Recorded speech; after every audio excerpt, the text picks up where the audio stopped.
ऐसा क्यों है कि पंजाब से लोग बाहर ज़्यादा जाते हैं पढ़ने के लिए? कहते हैं कि बहुत सारे घर ऐसे हैं जिसमें जवान बच्चा ही नहीं बचा। कोई कनाडा चला गया, कोई यूके चला गया, कोई ऑस्ट्रेलिया चला गया। यूएसए में डॉक्टर्स देखें तो 1/3 इंडियंस है, नासा में साइंटिस्ट देखें तो 1/3 इंडियंस। कोई शक नहीं है इसमें। कम से कम 8 देशों के राष्ट्रपति या प्रधानमंत्री आज भी इंडियन ओरिजिन के हैं। हमारे देश में अनएम्प्लॉयमेंट बढ़ रही है। हम लोगों को, अपने यूथ को उनकी एक्सपेक्टेशंस के हिसाब से रोजगार नहीं दे पा रहे। 1 करोड़ तक की प्लेसमेंट भी होता है। 1 करोड़ के 2 लाख का प्लेसमेंट हुआ है। हमारे एक बच्चे की प्लेसमेंट इतनी हुई है कि वो आज तक किसी आईआईटी, किसी आईआईएम में भी नहीं हुई। कोई 4 लाख के आसपास लोग हैं जो अगले 2 साल के अंदर डिपोर्ट होने वाले हैं हिंदुस्तान में। इसके अलावा 50 देशों के बच्चे पढ़ते हैं। जब हम कॉलेज थे, यूनिवर्सिटी बना रहे थे, एक एमएलए साहब ये लड्डू पेड़े वाले डिग्रियां बेचेंगे, ये अनपढ़ लोग डिग्रियां बेचेंगे। लेकिन सरकार तो सरकारी होती है, वो आपका भला ना कर सके लेकिन बुरा जरूर कर सकती है। तो योगी जी की तारीफ कर रहे हैं आप, अपोजिशन पार्टी आपकी? नहीं, मैं हिंदुस्तान की तारीफ कर रहा हूँ। 3 इडियट देखिए आपने, ये तो पूरी कॉलेज कैंपस के ऊपर बनी है। क्या एक चीज़ है जो आपको फैसिनेट करती है इसके लिए? उस मूवी ने जो उस टाइम की प्रॉब्लम थी स्टूडेंट्स की, उसने उसको समझा। मैंने बोला लवली प्रोफेशनल यूनिवर्सिटी के फाउंडर चांसलर, और बाद में बोला आम आदमी पार्टी के राज्यसभा एमपी। तो दोनों में से सबसे बढ़िया क्या लगता है? हलवाई बनना। अब इतना बड़ा कंट्रोवर्सी हो गया देश के अंदर, आपको क्या लगता है, आप कैसे देखते हैं इसको? जब तो रणवीर जी के लिए एक राज्यसभा वोट आ गया है। वैसे तो आम आदमी पार्टी का पॉलिटिकल करियर थोड़ा सा दिल्ली में गड़बड़ा गया है, लेकिन उम्मीद करता हूँ पंजाब में बना रहे। कोई भी पॉलिटिशियन जब भी इलेक्शन में लड़ने जाता है, चाहे वो इंडिपेंडेंट लड़ता है, चाहे किसी पार्टी की टिकट से लड़ता है, वो यही सोच के लड़ता है कि मैं जीत रहा हूँ। 26% जो नौजवान हैं पंजाब की, डेटा ये बोलता है कि वो चरस, अफीम, कोकीन, हेरोइन, सिंथेटिक ड्रग लेते हैं। यूनिवर्सिटी भी इससे बची तो नहीं होंगी। 20 साल के बाद, 30 साल के बाद, 40 साल के बाद क्या होगा? ड्रग पंजाब की प्रॉब्लम नहीं है, ये पूरे देश की प्रॉब्लम है, पूरी दुनिया की प्रॉब्लम। ये फिल्में बनती हैं ना, तो फिर वो पंजाब की चीज़ ज़्यादा दिखाई जाती है। वो मैं बताता हूँ अलग। पंजाब अब वो उड़ता हरियाणा तो नहीं बना था। मुंबई में एक बहुत बड़ा कांड हुआ था, सबको मालूम है। उसने बोला सर आप उसको रोकते क्यों नहीं हो ड्रग्स को? उन्होंने बोला कहाँ मिलता है? बोला मैं पटना से आके ढूंढ लेता हूँ, आप यहाँ रह के नहीं ढूंढ सकते। ठीक बात। कह रहा बिल्कुल सामने, आपकी चौकी के सामने ही मिल रहा है, तो आपकी इजाज़त के बिना कैसे बिक सकता है? दोस्तों, सफलता का मुस्कुराता चेहरा तो सभी देखते हैं, पर उसे हासिल करने में हुए पैरों के छालों पर किसी का ध्यान ही नहीं जाता। कौन सोच सकता था कि एक हलवाई जो लड्डू बेचता था वो आगे चलकर देश की सबसे बड़ी प्राइवेट यूनिवर्सिटी बना देगा, जिसमें देश विदेश से 35,000 बच्चे पढ़ेंगे। आज मेरे साथ हैं लवली प्रोफेशनल यूनिवर्सिटी के फाउंडर चांसलर और आम आदमी पार्टी से राज्यसभा एमपी अशोक मित्तल जी। उनसे बात की कि क्यों पंजाब खाली हो रहा है और सभी विदेश जा रहे हैं, कोई नौकरी की चाह लेकर, कोई पढ़ने की इच्छा लेकर। क्यों पंजाब देश में नशे का हब बनता जा रहा है और देश में एजुकेशन में क्या क्या बदलाव की जरूरत है। साथियों, आज का ये पॉडकास्ट मिसाल है कि अगर कोई इंसान मेहनत करे तो वो जिंदगी में कुछ भी हासिल कर सकता है, कहीं भी पहुंच सकता है। मुझे उनसे बात करके बहुत मजा आया और दिल की सभी बातें उनसे पूछी। एंजॉय करिए आज की इस बेहद खास बातचीत को अशोक मित्तल जी के साथ।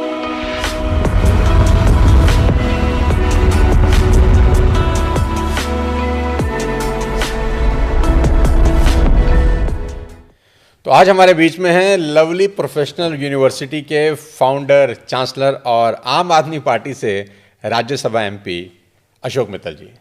थैंक यू, नमस्कार। सबसे पहले तो आपका बहुत बहुत स्वागत है और बहुत अच्छा लग रहा है आपसे मुलाकात करके। मैंने बोला लवली प्रोफेशनल यूनिवर्सिटी के फाउंडर, चांसलर, और बाद में बोला आम आदमी पार्टी के राज्यसभा एमपी। तो दोनों में से सबसे बढ़िया क्या लगता है? देखिए, सबसे बढ़िया तो हमेशा ही मुझे लगेगा हलवाई बनना। हलवाई बनना? अच्छा, ये इन दोनों को हटा दिया आपने? इन दोनों को तीसरी चीज ले आया आप? तीसरी चीज नहीं, वही असली चीज है। अच्छा, जहाँ से मेरा उद्गम हुआ, जहाँ से हम आगे बढ़े हैं। तो ये हलवाई की क्या कहानी है?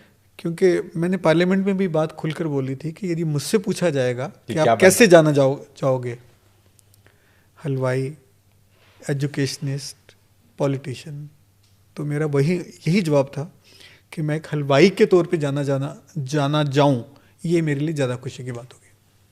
मेरा क्वेश्चन मित्तल साहब अभी वही है जो मैंने सबसे पहले पूछा था आपसे, कि एलपीयू एक बहुत बड़ा यूनिवर्सिटी आपने खड़ा कर दिया, पॉलिटिक्स में काहे को चले गए? पॉलिटिक्स तो कहते हैं कि क्या कहते हैं, वो कोयले की खदान है कि जो जाए वो उस पर तो रंग चढ़ेगा। आपको देख के लगता तो नहीं है कि चढ़ा है, तो ज़रूरत क्या पड़ी, मतलब क्यों गए? सब कुछ तो इतना बढ़िया है।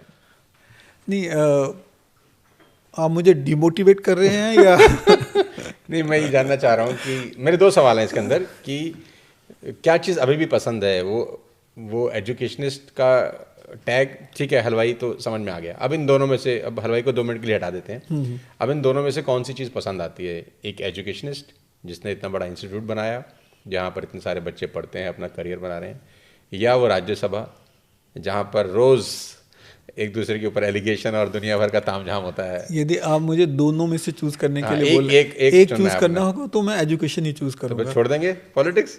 मैं बताता हूँ उसको। पहले तो मैं एजुकेशन चूज करूंगा, क्योंकि जो मेरी पर्सनल ग्रोथ आई है, सीड्स बिजनेस तो मेरे फादर साहब का था जिसको मैंने ज्वाइन किया। उसके बाद हम ऑटोमोबाइल में भी गए, वो एक अलग स्टोरी है। फिर उसके बाद एजुकेशन में आए, तो ये दोनों मेरे इनिशिएटिव थे, ऑटोमोबाइल में शिफ्ट करना और एजुकेशन में आना। तो क्योंकि वो मेरा ब्रेन चाइल्ड था, तो मैंने बचपन से, पहला प्यार कह सकते हैं इसको? पहला प्यार मेरा ऑटोमोबाइल था, दूसरा अच्छा, एजुकेशन। पहला प्यार ऑटोमोबाइल था, दूसरा एजुकेशन था। पर एजुकेशन थोड़ा बड़ा हो गया प्यार ना तो क्योंकि इसमें अपॉर्चुनिटी ज़्यादा मिली मुझे, फॉर्चुनेटली, प्रभु की कृपा से। एजुकेशन के कई रीज़न है, वो मैं क्यों मेरा वो प्यार बन गया सबसे बड़ा। लेकिन जैसा आपने पूछा, दोनों में से चूज़ करना होगा, मैं हमेशा एजुकेशन को चूज़ करूँगा। क्योंकि पहले तो पॉलिटिक्स में सर्टेनिटी नहीं है।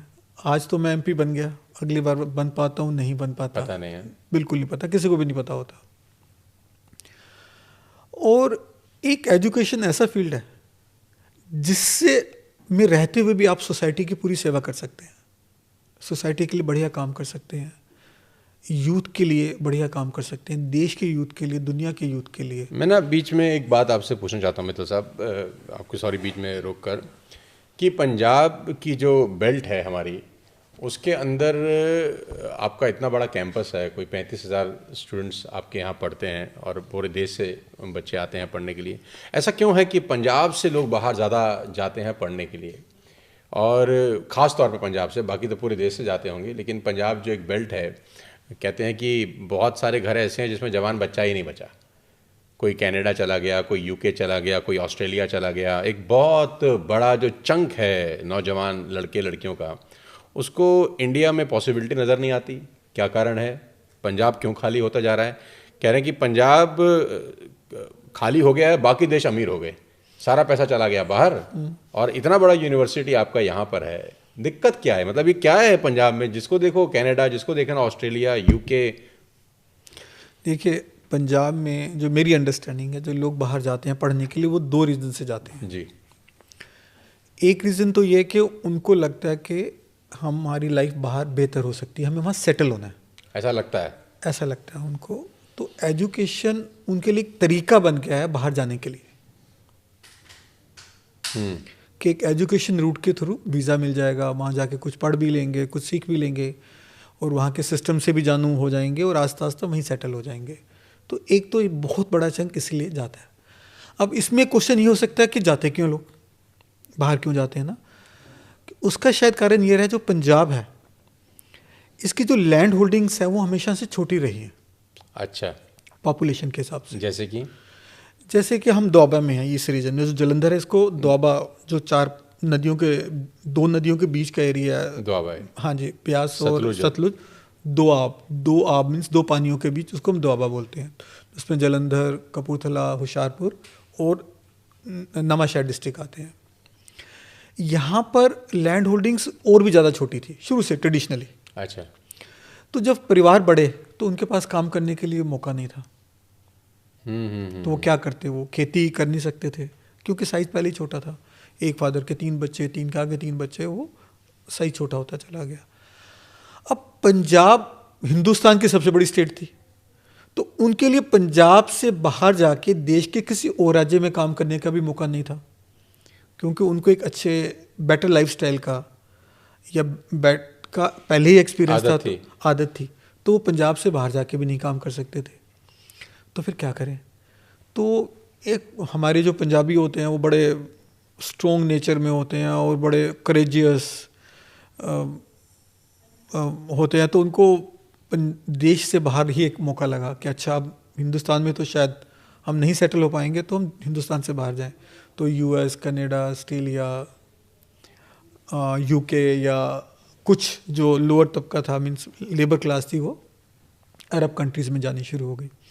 तो इस वजह से लोग बाहर जाने शुरू हो गए, और बाहर गए तो आहिस्ता आहिस्ता अच्छे सेटल भी हो गए। लेकिन आपको लगता नहीं कि इससे पंजाब का जो यूथ है वो सारा का सारा माइग्रेट हो गया बाहर? देखिए, मोस्टली दोनों बातें हैं इसमें। एक बुरी बात भी है कि पंजाब का यूथ जा रहा है, लेकिन अच्छी बात भी है कि वहाँ से रेमिटेंसेज आ रही हैं। लेकिन वो एक जनरेशन तक रहती है, लेकिन दूसरी जनरेशन, तीसरी जनरेशन में आनी बंद हो जाती है। लेकिन उसके बावजूद भी आज पंजाब की इकॉनमी रेमिटेंसेस की वजह से बहुत बढ़िया चल रही है। जो बाहर से पैसा आता है, बाहर से पैसा आता है। और अदरवाइज भी मैं देश की इकोनॉमी की बात भी करूं, मुझे लगता है जो सेकंड हाईएस्ट अर्नर सेक्टर है देश के लिए फॉरेन एक्सचेंज का, वो रेमिटेंसेस भी आज भी। अच्छा, पहला सॉफ्टवेयर होगा, IT and software, second remittances ही है, जो अलग अलग मुल्कों से आता है, जो अलग अलग मुल्कों से पूरे देश में आता है। आज भी वो सेकंड है। यदि हम देखें जो भारत की रेमिटेंसेस आती हैं, वो फॉरेन एक्सचेंज अर्नर में दूसरे नंबर पर आती है। इतना बड़ा हमारा इनकम सोर्स है देश का, फॉरेन एक्सचेंज का भी और रेवेन्यू का भी। यूएसए में डॉक्टर्स देखें तो 1/3 इंडियंस है, नासा में साइंटिस्ट देखें तो 1/3 इंडियंस है। कोई शक नहीं है इसमें। यूएस के पूर्व राष्ट्रपति, पूर्व उपराष्ट्रपति, वाइस प्रेसिडेंट इंडियन ओरिजिन की थी।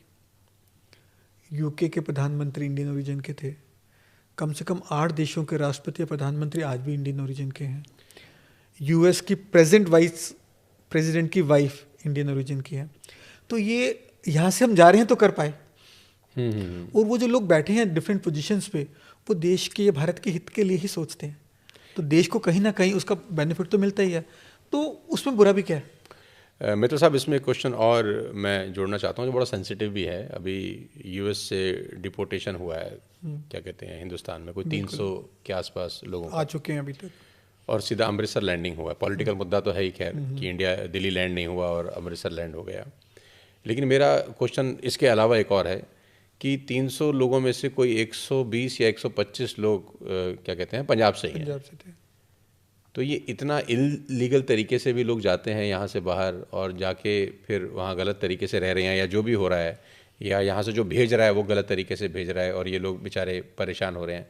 लेकिन at the end of the time credibility तो ख़राब होता ही है। देखिए, हम ना एब्सोल्यूट नंबर की बात कर रहे हैं। आप ये देखिए, पंजाब से ओवरऑल जो लीगल तरीके से कितने लोग जा रहे हैं, ठीक, और हिंदुस्तान से ओवरऑल लीगल तरीके से कितने लोग जा रहे हैं, और इलीगली तरीके से पंजाब से कितने जा रहे हैं, और हिंदुस्तान के बाकी कोनों से कितने जा रहे हैं।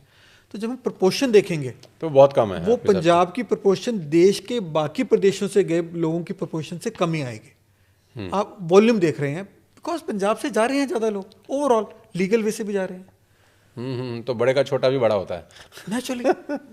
क्योंकि इसमें से हरियाणा से भी हैं, कोई मेरे पास डेटा है कि 332 जो लोग वापस आए हैं उसमें 112 हरियाणा से ही हैं। हरियाणा से, जबकि हरियाणा नहीं माना जाता कि वहाँ से लोग बाहर जाते हैं। इससे पहले शायद किसी को ध्यान नहीं रहा होगा कि हरियाणा से लोग बाहर जा रहे हैं इतना। तो पॉलिटिकल मुद्दा कैसे बन गया अमृतसर में लैंडिंग का?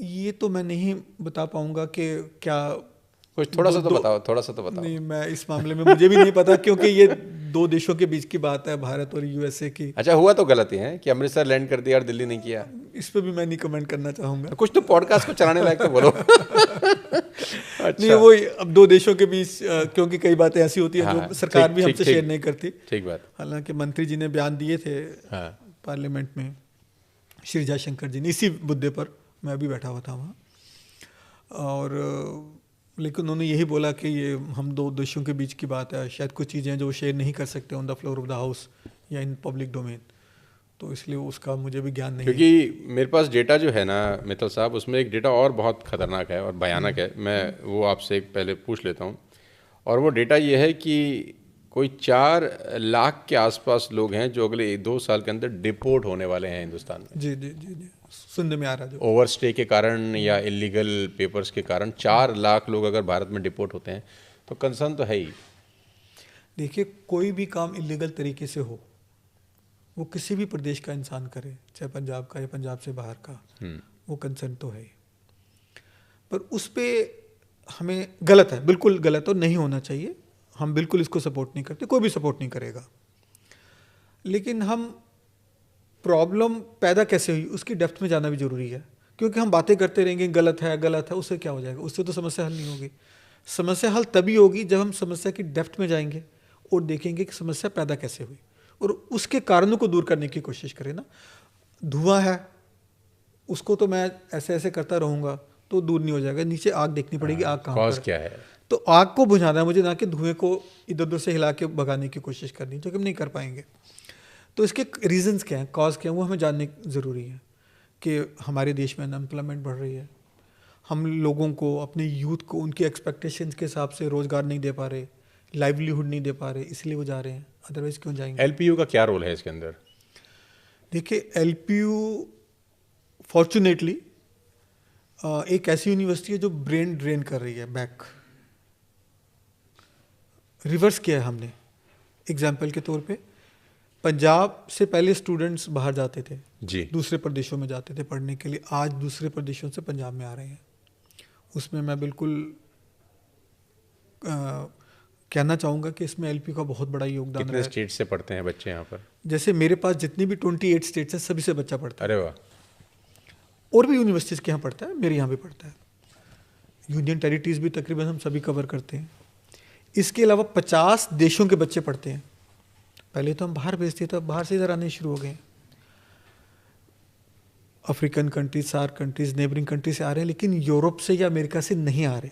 हमारा नेक्स्ट अटेम्प्ट यही है कि अगले 5 साल में एलपीयू में मुझे यूरोप से और अमेरिकन कंट्री से भी बच्चे लेकर आने हैं, और उस पर हम काम कर रहे हैं। यहाँ पढ़ने के लिए? यहाँ पढ़ने के लिए। मित्तल साहब, क्वालिटी एजुकेशन की बात अगर आती है तो पैसा यानी फीस बड़ा मुद्दा है। जी जी। जिनके पास पैसे हैं वो तो लवली प्रोफेशनल यूनिवर्सिटी में भी पढ़ सकते हैं और इंडिया से बाहर भी जा सकते हैं। वो लॉबी, वो बच्चे क्या करेंगे जिनके पास रिसोर्सेज नहीं है? डिस्क्रिमिनेशन क्या हमेशा ही ऐसा रहेगा या आप कुछ कर रहे हैं? मैं सबसे पहले, यदि आप एलपीयू की बात पूछ रहे हैं तो बताना चाहूँगा कि एलपीयू में जो बच्चा काबिल है, इंटेलिजेंट है, हार्ड वर्किंग है, उसके लिए फ़ीस कोई कंस्ट्रेंट नहीं है। कैसे? सबसे पहले तो हमारी फ़ीस बहुत ज़्यादा नहीं है। यदि मैं इंजीनियरिंग की बात करूं तो तकरीबन 2.5 लाख फ़ीस है साल की, और जब मैं स्कॉलरशिप देता हूं उसकी मैं एवरेज आउट करूं तो ये 2 लाख से नीचे रह जाती है साल की फ़ीस इंजीनियरिंग की। और जो बच्चे टॉप पे हैं, मान लीजिएगा जिस बच्चे ने टॉप रैंक लिया है अपनी यूनिवर्सिटी में या बोर्ड में या और जगह, उसको हम 100% फ्री पढ़ाते हैं। ना केवल फीस माफ़ करते हैं बल्कि उसका स्टे भी हम बियर करते हैं अपनी तरफ से। अपनी तरफ से। उसके बाद और कैटेगरीज आ जाती हैं। 98% से ऊपर मार्क्स हैं, उनकी तकरीबन 60% फीस हम माफ़ करते हैं। 95 है, उनकी 50% माफ़ करते हैं। तो ऐसे जो बच्चों की काबिलियत है, जो बच्चों की रैंकिंग्स है या मार्क्स आए हुए हैं उनके बोर्ड एग्ज़ाम में या डिफरेंट एंट्रेंस टेस्ट में या हमारे एलपीयू के एंट्रेंस टेस्ट में, कि उसके बेस पे उनकी फ़ीस बुरी तरह से कम कर दी जाती है। मतलब अगर फीस का माफ़ी चाहिए तो मार्क्स लेकर आओ। देखिए, यदि अच्छा बच्चा है, हाँ। ये तो हम मानेंगे ना, हम अच्छे बच्चों को पढ़ाना चाहते हैं। जो अच्छा बच्चा, उसके लिए कोई कंस्ट्रेंट नहीं है, चाहे वो किसी भी परिवार से आता हो, किसी भी कहीं परिवार कहीं से भी आता हो, उसको हम स्कॉलरशिप देते हैं और हम चाहते हैं हमारे पास आए। क्योंकि अच्छे बच्चे आएंगे तो अच्छे प्लेसमेंट होगी, उनको हम अच्छे तरीके से ज़्यादा पढ़ा पाएंगे। तो ये तो हमारी रिक्वायरमेंट भी है और at the same time society के प्रति हमारी जिम्मेवारी भी है। प्लेसमेंट की अगर आप बात करते हैं मित्तल साहब, तो मैं मतलब थोड़ा पैसे के बारे में पूछता हूँ, क्योंकि पैसा भी बहुत बड़ा रोल प्ले करता है। जो बिल्कुल बच्चा करता है। आता है पढ़ने के लिए, उसकी एस्पिरेशंस तो रहती ही होंगी कि अच्छी प्लेसमेंट हो जाए। कहाँ तक रिक्रूटमेंट होता है? हाईएस्ट रिक्रूटमेंट कितना हुआ है एलपीयू से? क्योंकि पैसे का काम तो पैसे ही करेगा। देखिए, एक बात हमारे एलपी में बिल्कुल स्पष्ट है, बिल्कुल साफ है, कि जो बच्चा मेरे पास पढ़ने के लिए आ रहा है वो पढ़ने के लिए नहीं आ रहा है, वो डिग्री लेने के लिए नहीं आ रहा है, वो करियर बनाने के लिए आ रहा है, वो प्लेसमेंट लेने के लिए आ रहा है। उस मंतव्य से, उस भाव से ही हम उसको पहले दिन से अटेंड करते हैं, उसको ओरिएंट करते हैं, उसको गाइड करते हैं, उसको पढ़ाते हैं, उसको ट्रेन करते हैं कैंपस के अंदर भी करते हैं, ज़रूरत पड़े बाहर भी करते हैं। उसको इंटर्नशिप दिलाते हैं अलग अलग कंपनियों में, ताकि जब वो एलपीयू कैंपस से बाहर जाए, करियर लेके बाहर जाए, डिग्री का टुकड़ा लेके बाहर ना जाए। क्या बात है। डिग्री तो उसको कहीं भी मिल जाएगी। मेरे पास केरला से बच्चा आ रहा है 3000 किलोमीटर से, विदेशों से बच्चे आ रहे हैं 10,000 किलोमीटर से, नॉर्थ ईस्ट से बच्चे आ रहे हैं 3000 3,500 किलोमीटर से, 3 दिन जर्नी करके आते हैं, बसें बदलते हैं, ट्रेनें बदलते हैं, 3 व्हीलर बदलते हैं। कितनी मेहनत से यहाँ तक पहुँच रहा है एक बच्चा। और क्योंकि बच्चा बाहर आके इधर पढ़ रहा है तो उसको फीस भी देनी है, उसको हॉस्टल का भी पेमेंट करनी है या पीजी की पेमेंट करनी है, तो महंगा है, थोड़ा तो महंगा हो जाता है। तो वो क्यों आ रहा है? वो डिग्री लेने नहीं आ रहा, डिग्री उसको कहीं भी मिलती है, वो करियर बनाने के लिए आ रहा है। और पेरेंट्स भी उसको करियर बनाने के लिए मेरे पास भेज रहे हैं, एलपी में भेज रहे हैं। तो हमारी जिम्मेवारी है, ये रिस्पॉन्सिबिलिटी है कि बच्चा जब एलपी कैंपस से बाहर निकले, अकेली डिग्री नहीं होनी चाहिए उसके हाथ में, उसके हाथ में पहले करियर होना चाहिए, एक प्लेसमेंट होनी चाहिए अच्छी। तो वही हमारा एम रहता है। क्या इनोवेटिव आप कर रहे हैं एजुकेशन को और एनहांस करने के लिए? क्योंकि इनोवेशन का हर दिन ज़रूरत है। करिकुलम ऐसे चेंज हो जाता है, दुनिया इतनी तेज़ी के साथ बदल रही है। क्योंकि मैं जब बहुत जगह एजुकेशनल इंस्टीट्यूट में जाता हूँ तो करिकुलम वही जो हम किताबें अकाउंट्स में पढ़ते थे, एक टीएस ग्रेवाल साहब होते थे, और मुझे नाम भी याद नहीं आ रहा अब तो, क्या मुझे जहाँ तुरंत जो मुझे याद आ रहा है। और मतलब आज जब देखता हूँ बच्चों को 12th में अकाउंट्स कौन सी किताब पढ़ रहे हैं, तो वही टीएस ग्रेवाल साहब की किताब आज भी पढ़ रहे हैं। मैं 95 में पढ़ता था। तो करिकुलम ही चेंज नहीं हो रहा है, जबकि दुनिया तो हर दूसरे तीसरे दिन अपने आप को पूरी तरह से चेंज कर लेती है। मैं क्या इनोवेशन कर रहे हैं? आपने जो पहला क्वेश्चन पूछा तो उसका जवाब अधूरा है, एक दिया मैंने, दूसरा भी देना। ठीक, फिर उसके बाद मैं आपको करिकुलम की बात करूंगा। कि पहले तो ये कि बच्चा करियर लेके बाहर जाए, जैसे कि मैंने बताया। उससे अभी बाई चांस की बात है, आज हमारे यूनिवर्सिटी में प्लेसमेंट डे है, आज अभी चल रहा है। तो मैं बीच में उठ के गया था, इसी वजह से कि वो बच्चे वेट कर रहे थे फोटो खिंचवाने के लिए। 800 से ऊपर बच्चे 8 लाख से 15 लाख की प्लेसमेंट लेके बैठे हैं। 800 से ऊपर 800 से ऊपर बच्चे। फिर 15 लाख से 20 लाख की एक है, उसमें सैकड़ों बच्चे हैं। फिर 20 लाख से 30 लाख की एक कैटेगरी, उसमें काफ़ी बच्चे हैं। 30 से 40, 40 से 50, 50 से 100, मतलब 1 करोड़ तक। 1 करोड़ तक की प्लेसमेंट भी होता है? हाँ जी, मुझे बड़ी खुशी है। एक बच्चा भी है, उसने प्रेजेंट किया था और अभी उसका 1 करोड़ से ऊपर, मतलब 1 करोड़ के 2 लाख का प्लेसमेंट हुआ है। नाम बताना चाहेंगे? नाम बिल्कुल बताना चाहेंगे। वो नागा वामचे रेड्डी, साउथ इंडिया से है, शायद आंध्रा का बच्चा है। वो 1 करोड़ से ऊपर प्लेसमेंट लाया है। इलेक्ट्रॉनिक का बच्चा है, कंप्यूटर साइंस का भी नहीं, इलेक्ट्रॉनिक का बच्चा है वो। 50 लाख से ऊपर वाले तो कई बच्चे हैं। एक और बहुत बड़ा अजूबा हुआ है हिंदुस्तान में प्लेसमेंट को लेकर। हमारे एक बच्चे की प्लेसमेंट इतनी हुई है कि वो आज तक किसी आईआईटी, किसी आईआईएम में भी नहीं हुई है। रियली मैं इसीलिए भी आपको नहीं बता रहा, क्योंकि पहले मैं खुद डाइजेस्ट कर रहा हूँ कि ये ऐसा है। हुआ भी सही है कि नहीं है? नहीं हुआ है, नहीं हुआ है। और हमने जो कंपनी के चेयरमैन एमडी साहब से भी बात की है, सारा कुछ किया पूरा, कि पक्का दोगे भी सही पैसे? पक्का है। और उसके बारे में अगली पॉडकास्ट में बताऊंगा, क्योंकि अभी उस बच्चे को कंपनी से परमिशन लेनी है कि नाम डिस्क्लोज करने की। लेकिन वो एक अजूबा है। और उसमें सबसे बड़ी बात क्या है कि वो प्लेसमेंट ये कंप्यूटर साइंस कंपनी में नहीं है, सॉफ्टवेयर कंपनी में नहीं है, आईटी कंपनी में नहीं है, चिप मेकिंग कंपनी में नहीं है। वो एक ऐसे सेक्टर में है जो भारत का अपना सेक्टर है, और वो ऐसी कंपनी है जो भारत की अपनी कंपनी है, और वो बच्चे की भारत के अंदर लोकेशन है। और जो प्लेसमेंट, जो अमाउंट उसको मिल रही है, आमतौर पे ई-सॉप, ये वो बड़े वायदे होते हैं उसमें, वो भी हम लोग डाल लेते हैं। वो टोटल कैश, मतलब फुल कैश पेमेंट मिल रही है उसको। तो एक अजूबा है। उस अजूबों के अलग से डिस्कस करेंगे, क्योंकि अपना में हिंदुस्तान के इतिहास में, हिंदुस्तान के इतिहास में एक नई स्टोरी बनने जा रही है। तो इसके लिए तो एलपीयू के लिए तालियां बजती हैं यार, मैं पर्सनली बजा देता हूँ। हाँ, जब नाम रिवील करेंगे तो और अच्छा लगेगा। जी जी बिल्कुल। मित्तल साहब, 1 हैबिट और 1 बिलीव, कोई एक ऐसी हैबिट या कोई एक ऐसा बिलीव, आपने बहुत तरक्की किया है, वो हलवाई की दुकान से आप ऑटो सेक्टर में चले गए, फिर ऑटो सेक्टर से आपने यूनिवर्सिटी ओपन किया, then you move to higher house as well. कोई एक ऐसी आदत आप किसी एक बच्चे को जो अभी कॉलेज पढ़ रहा है या स्कूल में जा रहा है, कोई एक ऐसी आदत या कोई ऐसी बिलीफ जो सक्सेस के लिए सबसे बड़ा पैरामीटर है आपकी नज़र में? देखिए, मैं ना प्रीचर नहीं बनना चाहता कभी भी, क्योंकि बच्चों को तो ये चीज़ बिल्कुल नहीं पसंद। बिल्कुल पसंद नहीं है, सिखाओ मत हमारे को। सिखाओ, अपनों को नहीं आती तो बाकी क्या आएगी। लेकिन एक चीज़ जो मैं समझता हूँ जो लाइफ में इम्पोर्टेंट है वो है एटीट्यूड। यदि आपका एटीट्यूड पॉजिटिव है, आप में काम करने की भावना है, आप में जुनून है, तो आप कुछ भी कर जाएंगे, आप सक्सेसफुल हो ही जाएंगे। अपना जुनून रखिए, एटीट्यूड पॉजिटिव रखिए, बस सब हो जाएगा। अब ये जो बच्चे जो 1 करोड़ का पैकेज ले रहे हैं, एक सिंपल बड़े परिवारों से है। कंपैरिजन होता होगा कि कोई 1 करोड़ का पैकेज ले रहा है और बहुत कोई बच्चा ऐसा है जिसका प्लेसमेंट नहीं हुआ, फॉर एन एग्जाम्पल, तो बच्चे कंपैरिजन भी करते होंगे।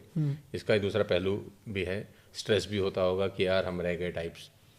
उनके लिए कोई लर्निंग आपकी तरफ से, कोई लेसन? उनके लिए एक ही लर्निंग रहेगी कि आप जो सक्सेसफुल हो रहे हैं उनके साथ बैठिए, उनसे सीखिए, उनसे समझिए कि उन्होंने ये कैसे हासिल किया, क्या किया उन्होंने सर। और जो आपके टीचर्स हैं, आपके मेंटोर्स हैं यूनिवर्सिटी में, उनसे गाइडेंस लीजिए। आपके एलुमनाई हैं जो पुराने सीनियर जा चुके हमारे एलपी से, उनसे गाइडेंस लें, उनसे सीखिए। वो भी हो जाएंगे सक्सेसफुल, आज नहीं होंगे कल हो जाएंगे। मैंने देखा हमारे कई बच्चे जब बाहर निकलते हैं नहीं प्लेसमेंट हो पाती किसी भी वजह से, पर हम बाद में भी प्लेसमेंट सर्विसेज जारी रखते हैं जब तक बच्चा चाहे, 2 साल 3 साल, जब भी यूनिवर्सिटी की सपोर्ट हो चाहे हमारे यहाँ अवेलेबल रहती है। वो 2 साल बाद वो देखें बड़े अच्छे। दूसरी बात है, job is not the only opportunity for life. हाँ, प्रोजेक्ट्स हमारे बच्चे, एक बच्चे को 20 मिलियन का फंडिंग, प्रोजेक्ट फंडिंग हुई है। तो एंटरप्रेन्योरशिप इज अनदर एरिया, बहुत बड़ा एरिया है कि जॉब करेगा कहाँ आदमी जब तक कोई बिजनेस सेट नहीं करेगा, नहीं होगा। तो जॉब क्रिएटर भी हमारे बहुत बच्चे हैं, काफ़ी बच्चों ने बड़े सक्सेसफुली जॉब क्रिएट किया। अभी एक हमारे बच्चे कंपनी चलाते हैं, ये टूरिज्म कंपनी चलाते हैं, वो कैंपस से अंदर ही उन्होंने शुरू किया था। अंदर कार चलती थी, वो चलाना शुरू किया था, वो हमने उनको अलाउ किया था, और आज उनके कंपनी को 80 करोड़ का शायद फंडिंग मिली है। क्या बात है, रियली? हाँ जी, हाँ जी। मेरा एक out of the context question है आपसे मित्र साहब। कहते हैं कि हेल्थ और एजुकेशन को सरकार को ले लेना चाहिए, टेक ओवर कर लेना चाहिए, सबके लिए बराबर हो, समान अवसर हो सबके लिए, कोई डिस्क्रिमिनेशन हो। आपका थॉट क्या है? यदि हम एजुकेशन की बात करें तो अभी भी काफ़ी हायर एजुकेशन की बात करें तो तकरीबन 40% सरकारी है, 60% प्राइवेट है। स्कूल एजुकेशन की बात करें तो प्राइवेट कम है, सरकारी ज़्यादा है। यदि हम इंडिया लेवल की बात करेंगे, सरकार करे बहुत अच्छी बात है, लेकिन सरकार प्राइवेट सेक्टर को इसीलिए लाई, पहले तो नहीं होता था ये, कि वो सरकार वो नहीं कर पा रही थी जितने लोगों को ज़रूरत थी। पहले एडिट सिस्टम आया जिसमें सरकार सैलरी दिया करती थी 95%, स्कूलों को भी कॉलेजेस को भी, वो भी सरकार नहीं कर पाई। चला 40 साल 50 साल अच्छा चला। अब उन्होंने कहा आप फीस लें बच्चे से पूरी, अपने खर्चे निकालें और एजुकेशन दें। तो यदि सरकार ऐसा करना चाहे कर सकती है, सरकार की पावर है, पर वो शायद देश की एजुकेशन के लिए अच्छा नहीं होगा। दुनिया की कोई भी टॉप यूनिवर्सिटी आप उठा लें, हार्वर्ड, स्टैनफोर्ड, ये यूपेन, यूएसए की जितनी टॉप यूनिवर्सिटी हैं 10 लें तो 9 उसमें से प्राइवेट ही हैं, शायद एक सरकारी होगी। क्योंकि प्राइवेट सेक्टर में इनोवेशन ज़्यादा होती है, डिसीजन मेकिंग फास्ट होती है, स्किन भी लगा होता है, पैसा भी लगा होता है, कंपटीशन को भी वो देखते हैं, तो वो आमतौर पे बेटर कर पाते हैं अपने काउंटर पार्ट्स के मुकाबले। मतलब जो 50 साल पुराना इंस्टीट्यूशन है उसका मुकाबला शायद नहीं कर पाएंगे, लेकिन जो उनके साथ साथ कोई सरकारी भी आ रहा है तो उससे वो बेटर कर पाते हैं यदि वो कमिटेड है। बाकी अच्छे बुरे लोग तो हर सिस्टम में होते हैं। लेकिन एक बात हम भूल जाते हैं बहुत बड़ी इसमें ना, हमें ये लगता है प्राइवेट महंगी, सरकारी सस्ती है। ये इल्यूजन तो है ही, और सच है भी ऐसा तो नहीं। हम उसी पे 1 मिनट बात करना चाहेंगे। एनआईटी में तकरीबन 1 लाख फीस है, आईआईटी में 2 लाख फीस है, और मैं भी 2-2.5 लाख रुपए फीस ही ले रहा हूँ इंजीनियरिंग की। लेकिन हम ये भूल जाते हैं कि हर आईआईटी में 10 लाख रुपया पर स्टूडेंट भारत सरकार ग्रांट देती है। हर एनआईटी में 8 लाख पर स्टूडेंट भारत सरकार ग्रांट देती है। उनकी लैंड, उनकी कैंपस, उनकी बिल्डिंग सब भारत सरकार के पैसे से बनी है, जिसको ना उनको वापस करना ना उस पर ब्याज देना। हमने लैंड, बिल्डिंग, पैसा प्राइवेट सेक्टर ने बैंक से लोन लेके बनाना है, ब्याज भी देना है, उसको रिफंड भी करना है, फिर भी चलाना है। तो देश की जेब से, एक इंडिविजुअल की जेब से तो कम जा रहा प्रतीत हो सकता है, लेकिन देश की जेब है, जो देश का कोष है, देश का पैसा है, उससे कितना पैसा जा रहा है, वो इंपॉर्टेंट है। ओवरऑल लगता है ऐसा है कि ये ऐसा हो रहा है, ऐसा हो रहा है।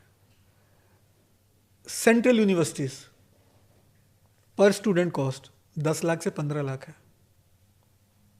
जो ग्रांट जाता है, जो ग्रांट जाता है। लेकिन वही प्राइवेट सेक्टर यदि कोई BA MA करा रहा है, वो 50,000 रुपये लेता है। मैं भी 50,000 रुपये लेता हूँ पर ईयर। तो ये एक गलत भ्रांति है और गलत तरीके से फैलाई गई है। देश की जेब से क्या पैसा जा रहा है वो देखना चाहिए, ना कि इंडिविजुअल की जेब से क्या जा रहा है वो देखते हैं। मित्तल साहब, एक बड़ा क्वेश्चन है, पंजाब में बैठे हैं तो ये बात करनी जरूरी है आपसे। बिल्कुल कीजिए। नशा पंजाब की ग्रोथ के लिए सबसे बड़ा मुद्दा है। बिल्कुल ठीक कह रहे हैं आप कैसे देखते हैं? मेरा सवाल पहले पूरा सुनिए आप।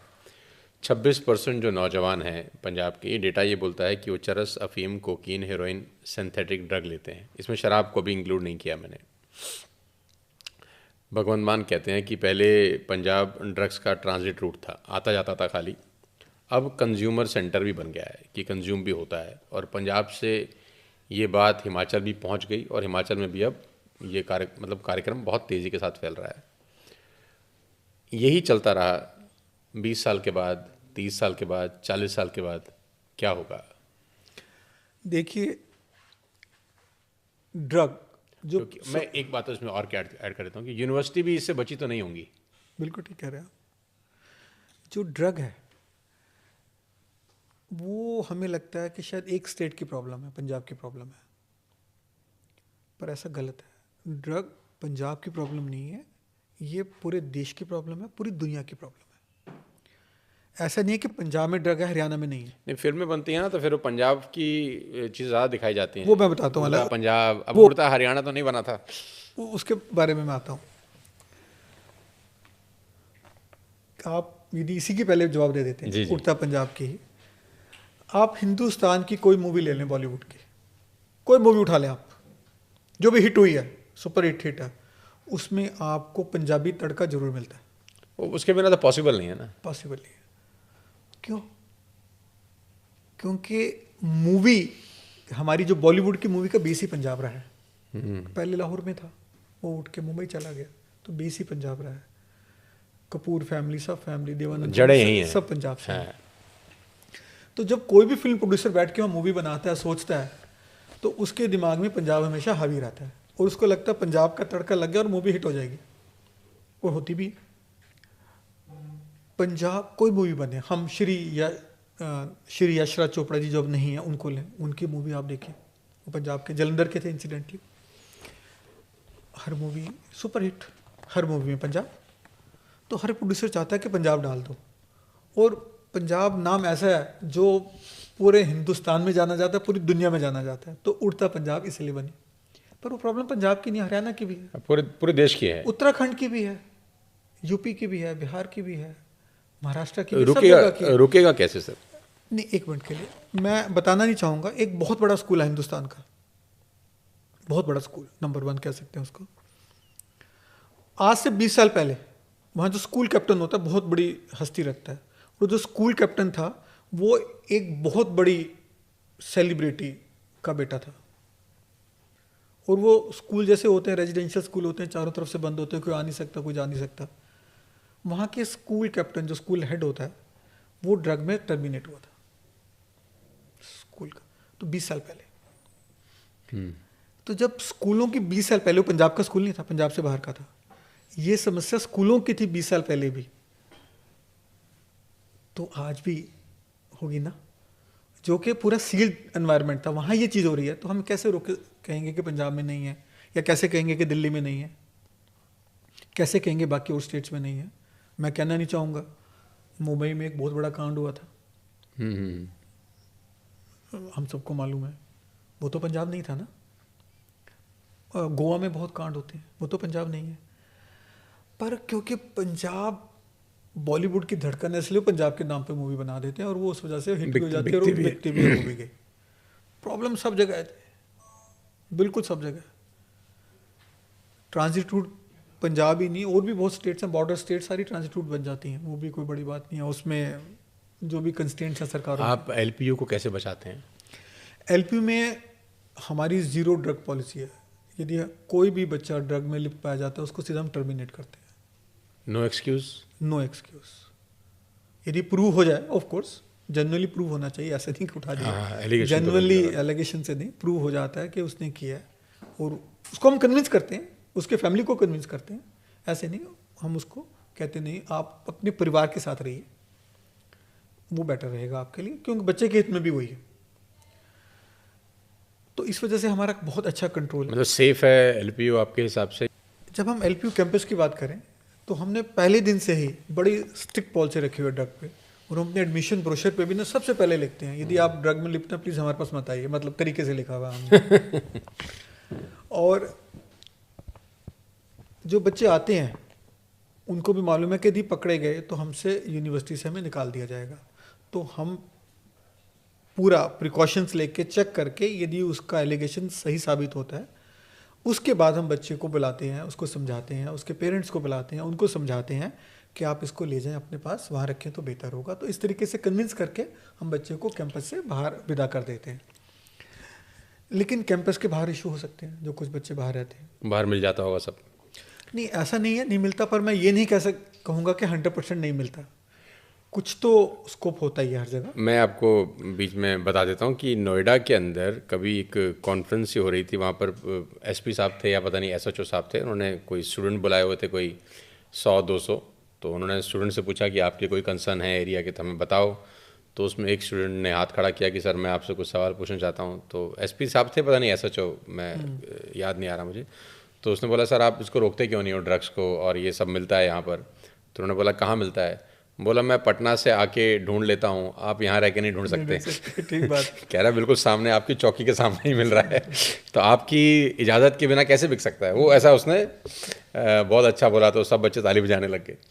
तो बिना प्रशासन के तो पॉसिबल नहीं होता होगा। नहीं, आप ठीक कह रहे हैं कि यदि पुलिस लापरवाही करे तो, और कई बार पुलिस मिली भी होती है, हम इस चीज़ को भी रूल आउट नहीं कर सकते। तो थोड़ी समस्या तो हर जगह होती है, पंजाब में भी होगी, हर जगह होगी वो, लेकिन हम उसको ये नहीं कह सकते कि पंजाब में ही है। नहीं, सब जगह ही है, सब जगह ही है ये। और हर कैंपस के आसपास भी थोड़ी बहुत होती है और रहेगी, लेकिन यूनिवर्सिटी सख्त है और प्रशासन मजबूत है, तो इस पर हम कंट्रोल कर सकते हैं। ठीक। अशोक मित्तल जी, अगर आपको पीछे लौटने का मौका मिले तो 18 साल के अशोक मित्तल जी को क्या सलाह देंगे कि भाई ये नहीं करना? कि मतलब अभी आप 18 साल के हो गए, थोड़ा हाइपोथेटिकल सिचुएशन देता हूँ आपको मैं, थोड़ा फंसाने वाला क्वेश्चन है। नहीं, बिल्कुल और फिर आपको अपने आप को आंसर देना कि ये नहीं करना मित्तल साहब। एक्चुअली उस एज में मुझे बहुत ज़्यादा करने का मौका ही नहीं मिला, क्योंकि या तो पढ़ाई में बिजी थे या बिजनेस में जाते थे। तो मैं ये कहूँ बिजनेस नहीं करना वो भी ठीक नहीं है, मैं कहूँ पढ़ाई नहीं करना वो भी ठीक नहीं है। बाई चांस की बात है, लिकर सिगरेट वो भी नहीं कभी पी। अच्छा, तो आप बिल्कुल नहीं, कभी नहीं ली, तो वो भी नहीं छोड़ने के लिए कह सकते। कुछ तो ऐसा किया होगा जिस पे ऐसा लगता है कि यार काश नहीं करते तो अच्छा था। मैं उल्टा कह सकता हूँ कि अच्छा, मन करता है कुछ आप ये पूछिए कि क्या मुझे करना चाहिए था। हाँ, बताइए बताइए। वो नहीं, क्या करने का मन करता है जो नहीं किया। तो उसमें मैं ये कह सकता हूँ, जब मैं 18 साल का था तो मैंने स्पोर्ट्स छोड़ दी थी। अच्छा। क्योंकि दोहरी जिम्मेवारी थी, पढ़ाई की भी थी और बिजनेस की भी थी, तो वो मुझे नहीं छोड़नी चाहिए थी। स्पोर्ट्स करना चाहिए था, स्पोर्ट्स या हेल्थ के लिए कुछ भी करना चाहिए था, वो छोड़ दिया था। वो एक गलती की, वो उस पर काम करना चाहिए था। और दूसरा मैं ये कह सकता हूँ कि मेरा परिवार मतलब ठीक पोजीशन में था उस टाइम, तो हमें अपनी लिविंग थोड़ी बेटर करनी चाहिए थी, वो शायद नहीं की उस टाइम पर। तो ये शायद दो चीज़ें हैं जो।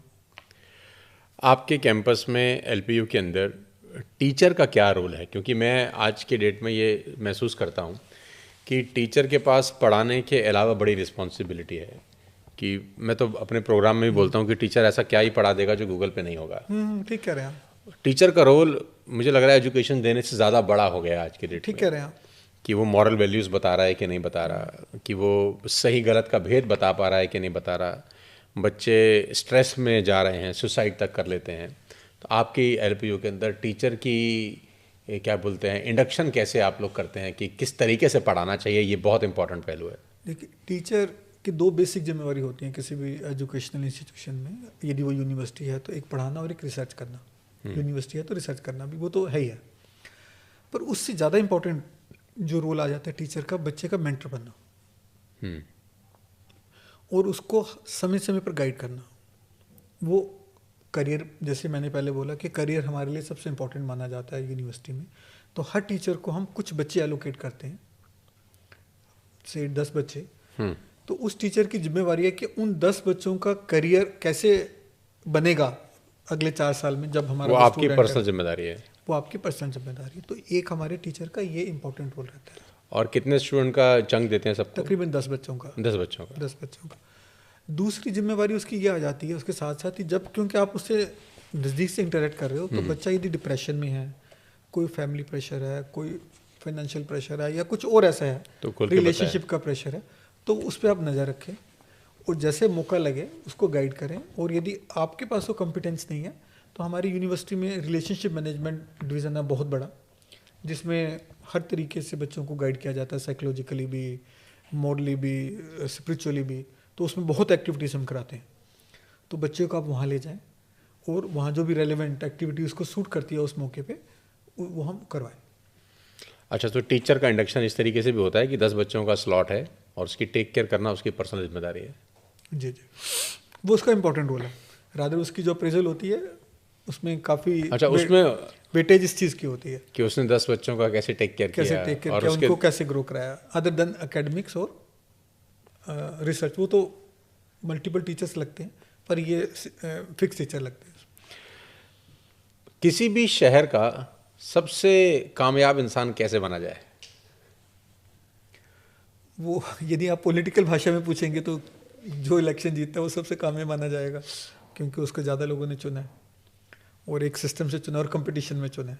बिजनेस पॉइंट ऑफ व्यू से भी और किसी भी पॉइंट ऑफ व्यू से समझ सकते हैं कि आप एक शहर में, आप एलपीयू में क्या बोलते हैं, आप जालंधर में एक बहुत अच्छे रैंक पर भी हैं, रिप्रेजेंट करते हैं यहाँ के क्या कहते हैं हायर हाउस को। तो यहाँ तक पहुँचने के लिए मतलब एक बहुत बड़ा जर्नी भी रहता है और बहुत उतार चढ़ाव भी रहते हैं। कैसे आदमी यहाँ से नीचे स्क्रैच से उठे और यहाँ तक पहुँचे, सो दैट लोगों को पता चल सके कि मित्तल साहब ने ये डूज किए और ये डोंट्स हैं जो नहीं करने, ताकि वहाँ का जो जर्नी है थोड़ा आसान हो सके। देखिए, डूज तो यही है कि आपको जो भी काम करना है वो पैशन से करें, जुनून से करें, तो आज नहीं तो कल आप कामयाब जरूर होंगे। मेरी तो चलो जर्नी बहुत बड़ी नहीं है, लेकिन मुझसे बहुत बड़े महान लोग हुए हैं जिनकी जर्नी, वो शायद, मैं तो फिर भी फैमिली से, बिजनेस से था एटलीस्ट, चाहे हलवाई का बिजनेस था, बिजनेस तो था जी। लेकिन कई लोग ऐसे होंगे जिनके पास कुछ भी नहीं था, वो वहाँ से निकल के आज देश के बड़े ऊंचे मुकाम पर बैठे हैं, चाहे वो पॉलिटिशियन है, चाहे वो बिजनेसमैन है, चाहे साइंटिस्ट हैं, चाहे डॉक्टर्स हैं। तो बहुत लोगों की जर्नी मेरे से बहुत बेहतर है, जिन्होंने मुझसे नीचे से थे लेकिन अपने दम पे, अपने विज़न पे, अपने जुनून पे ऊपर गए हैं। तो मैं तो उनको सबको नमन करता हूँ पहले कि, और मैंने भी, ऐसे बहुत लोग हैं जो मेरी ज़िंदगी में, और मैंने उनसे सीखा और सभी सीखते हैं। जो नहीं करना चाहिए, मतलब एक बात यह कि किसी सरकार को नाराज़ नहीं करना चाहिए। सरकार को नाराज़ नहीं करना चाहिए। हाँ, ये तो यदि आप ग्रो करना चाह रहे हैं एक आफ्टर सर्टेन एक्सटेंट। क्यों, मतलब क्यों, ऐसा क्यों कह रहे हैं आप? क्योंकि देखिए, सरकार तो सरकार ही होती है। ठीक। जो वो आपका भला ना कर सके लेकिन बुरा जरूर कर सकती है। अच्छा, ऐसा भी होता है? क्यों नहीं होता है जी, हर जगह होता है। सरकार के पास पुलिस पावर होती है, सरकार के पास एजेंसीज की पावर होती है, हर एक की, चाहे कुछ स्टेट गवर्नमेंट की है या सेंट्रल गवर्नमेंट है या दूसरी स्टेट्स भी आई हैं, वो भी कई बार कुछ भी कर सकती हैं। सरकार सरकार ही होती है, तो कोशिश हो उनको नाराज़ नहीं किया जाए। और सरकारें नाराज़ कैसे होती हैं? नहीं, कुछ भी रीजन हो सकता है नाराजगी का, तो there could, you know better than me, सभी जानते हैं, मेरे ख्याल मेरे सभी दर्शक जानते होंगे। मत नाराज का ठीक है, रीजनेबल आप हो सरकार के साथ तो सरकार भी रीजनेबल होती है, पर फालतूबाजी नहीं करनी चाहिए जो मुझे लगता है, क्योंकि यदि आप मुझसे पूछेंगे तो मैं ये बोलूँगा। और अपने काम से काम रखें, आप किसी दूसरे के काम में दखल ना दें। जैसे कई बार क्या होता है कि हम, यार ये बंदा ना कैसे बड़ा हो गया, इसको नीचे लाना है, उस पर ना एनर्जी लगाएं। तो मैं हमेशा कहता हूँ कि आप अपनी लकीर बड़ी करें, दूसरे की लकीर बड़ी छोटी करने की कोशिश ना करें, क्योंकि उसमें समय ज़्यादा लगेगा और आउटकम नहीं आएगी, कभी भी नहीं आती। वो करें, 2-3 चीज़ें हैं जी, बाकी तो मेहनत तो है। मेरे आखिरी के मित्र साहब 2 सवाल हैं आपसे, फिर हम इस पॉडकास्ट को क्लोज करते हैं। सबसे पहला सवाल तो है कि कभी, ये तो सब अच्छी अच्छी बातें होगी आपके साथ, ये किया यहाँ तक पहुँच गए, बहुत सिचुएशन ऐसी भी आती हैं जब आपको लगता होगा कि नहीं यार सब हाथ से छूट रहा है या ख़राब हो गया, यार जैसा मैं चाहता था वैसा नहीं हुआ। बिल्कुल होता है। और ऐसी सिचुएशन पे अपने आप को कैसे रिवाइव करें, और आपके साथ भी ऐसी सिचुएशन आई होंगी, ऐसा तो हो ही नहीं सकता कि ना आई हो। बिल्कुल ठीक बात। कोई ऐसा वाक्य आपको याद आता हो कि जब आपको लगता हो कि यार ख़राब हो गया सब, या अब वो नहीं हो रहा? बहुत बार सिचुएशंस ऐसी आती रही हैं। कोई वर्स्ट सिचुएशन आपको जहन में आती है अभी? मुझे एक, हाँ मैं कोट कर सकता हूँ कि जब हम कॉलेज थे, यूनिवर्सिटी बना रहे थे, तो यूनिवर्सिटी बनाने का बिल पेश हुआ पंजाब विधानसभा में, और उस पर बहस चल रही थी। तो उसमें एक एमएलए साहब ने काफ़ी हमारे खिलाफ बोलना शुरू किया और काफ़ी पर्सनल कमेंट्स भी किए कि ये लड्डू पेड़े वाले अब डिग्रियां बेचेंगे, ये बर्फ़ी बेचने वाले अब डिग्रियां अच्छा, बेचेंगे। ऐसा बोला? काफ़ी खुल के बोला, डिग्रियां बेचेंगे, ये ऐसा किया वैसा किया, ये अनपढ़ लोग डिग्रियां बेचेंगे, ये वो सारा कुछ काफ़ी कटाक्ष किए। और जिस तरीके से प्रेजेंटेशन स्किल उनकी बहुत बढ़िया थी, उस टाइम ऐसा लग रहा था कि जो यूनिवर्सिटी बन रही थी नहीं बनेगी, क्लोज हो गया इशू। और हम बैठे दर्शक दीर्घा में देख रहे थे और दिल ऊपर नीचे हो रहा था, आप समझ सकते हैं। तो लेकिन उस टाइम के सीएम साहब, कैप्टन साहब थे बड़े स्ट्रॉन्ग, अच्छा। कैप्टन अमरिंदर सिंह जी, वो काफ़ी स्ट्रॉन्ग थे। ही टुक ए टफ स्टैंड, बोलते नहीं मुझे पंजाब में ये एक्सपेरिमेंट करना है। हमारी ऑलमोस्ट हिंदुस्तान की पहली प्राइवेट यूनिवर्सिटी थी कि मुझे एक्सपेरिमेंट करना है, मुझे मौका देना है और मुझे यूनिवर्सिटी बनानी है। तो उस टाइम के एजुकेशन मिनिस्टर ने भी फिर फ्लोर पे सपोर्ट किया और अल्टीमेटली बिल पास हो गया। पर वो जो कुछ टाइम था, आधा घंटे का, धक धक हो रहा था, हाँ, कि बाजी किधर ही पलट सकती थी। नहीं, पलट गई थी, आपने हाथ से चीज चली गई थी। पर एट द सेम टाइम फिर हमने भगवान को याद किया कि जो हम कर सकते थे हमने कर लिया, यहाँ तक हम ला सकते थे लिया, अब तेरे हाथ में। तो do you believe in almighty, और विश्वास है आपको? कुछ तो पावर है जी कहीं, लेकिन अलमाइटी की पावर उसको हम दिल से करें, थोड़े जो पखंड के तरीके से हम कर लेते हैं उसको मैं सपोर्ट नहीं करता। तो अभी तो कुंभ होके आया आप? ये बिल्कुल कुंभ होके आए। अच्छा, बिल्कुल होके आए और अच्छा टाइम रहा। और कुंभ जाने में मैं आपसे बात शेयर कर सकता हूँ, हाँ, खुल के कर सकता हूँ शायद। मैं आस्था से नहीं गया ज़्यादा, ठीक, मैं सीखने के हिसाब से गया कि जो कहते हैं कि करोड़ों लोग डेली वहाँ 60 करोड़ लोग हैं, 60 करोड़ टोटल हो गए, एक दिन में भी करोड़ या 5 करोड़ लोग कैसे मैनेज कर रहे हैं, करते हैं। वो मैनेजमेंट क्या है, वो उन्होंने जो गांव बनाया है, तो क्या सीखा योगी जी के लीडरशिप से? तो मैं वो देखने गया था, मेरा मेन था। तो योगी जी ने कुछ अच्छा किया वहाँ पे? हाँ, नहीं, हम बिल्कुल बढ़िया काम था, management was excellent. Of course कुछ हादसे हुए, हालांकि नहीं होने चाहिए, पर आई थिंक इतने बड़े जब आप कार्य करते हैं तो हो सकता है, आप ट्रेन चलाते हैं तो ट्रेन में भी हादसा होता है, हवाई जहाज चलाते हैं तो उसमें भी होता है, तो इसमें भी हादसा हुआ जो दुखदायी है, हम सबके लिए दुखदायी है। लेकिन इतने बड़े 60 करोड़ लोगों को मैनेज करके ये करना 40 दिन में तकरीबन, और बहुत बड़ा काम है, बहुत बड़ा काम है। आज शिवरात्रि है, मेरे ख्याल से आज अंतिम स्नान है, क्लोजिंग हो रही है, तो ये अप्रिशिएबल है और ये शायद भारत ही कर सकता है।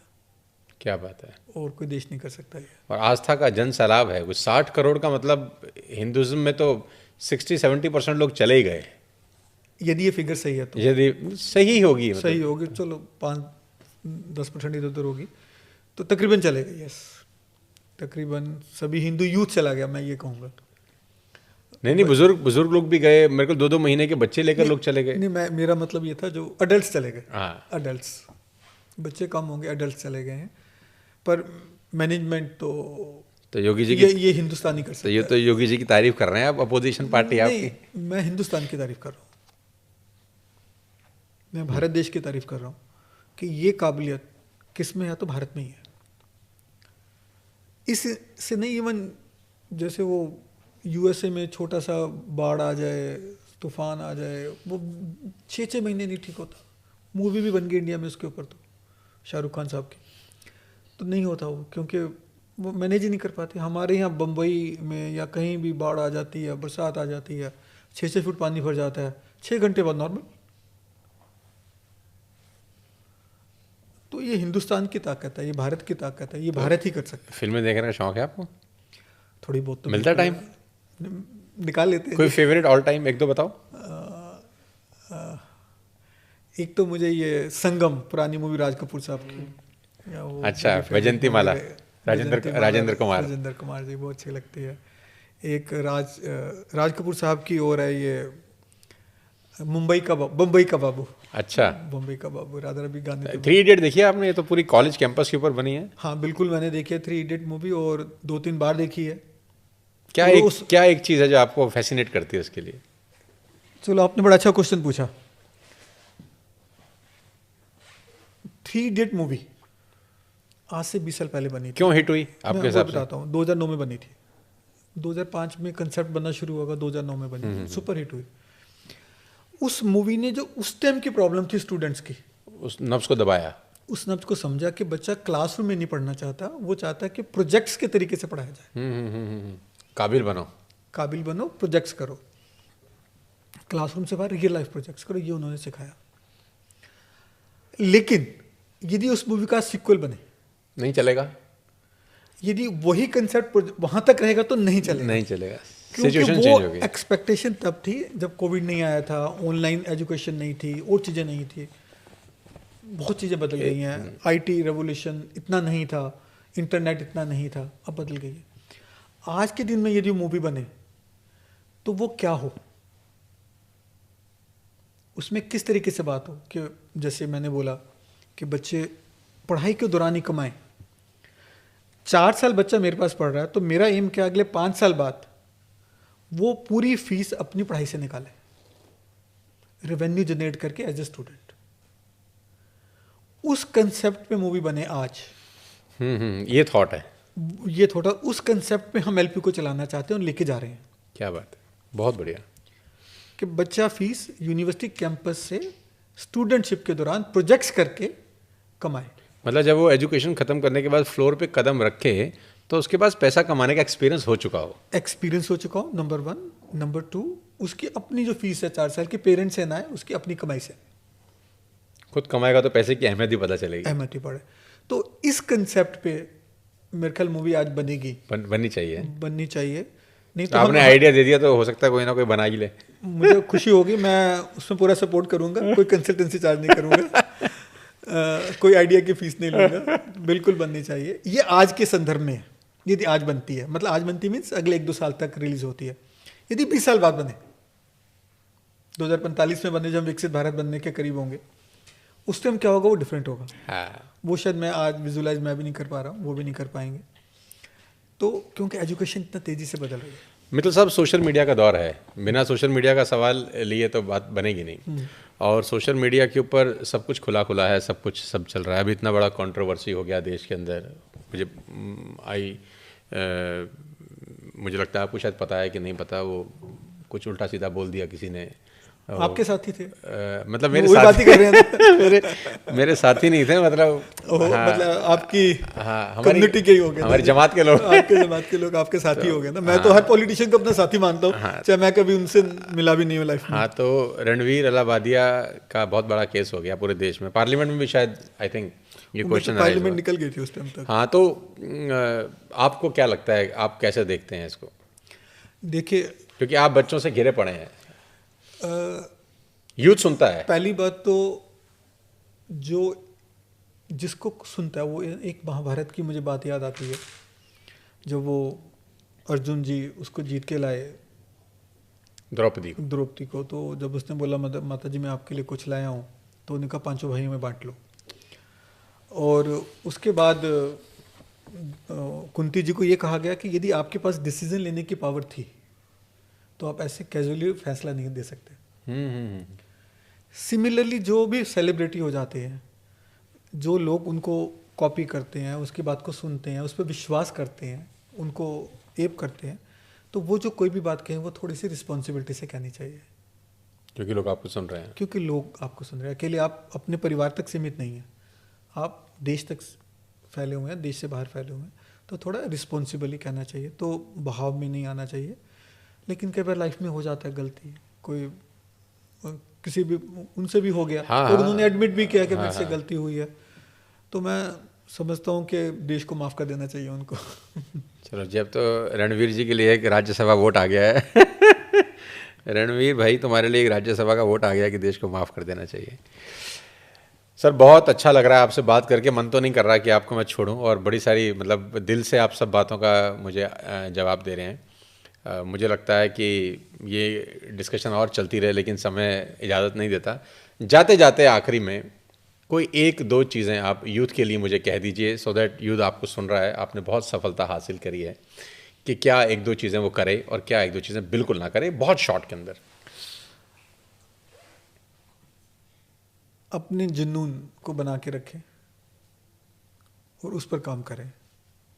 ठीक, क्या ना करें? पड़ोसियों की बात से इन्फ्लुएंस ना हो।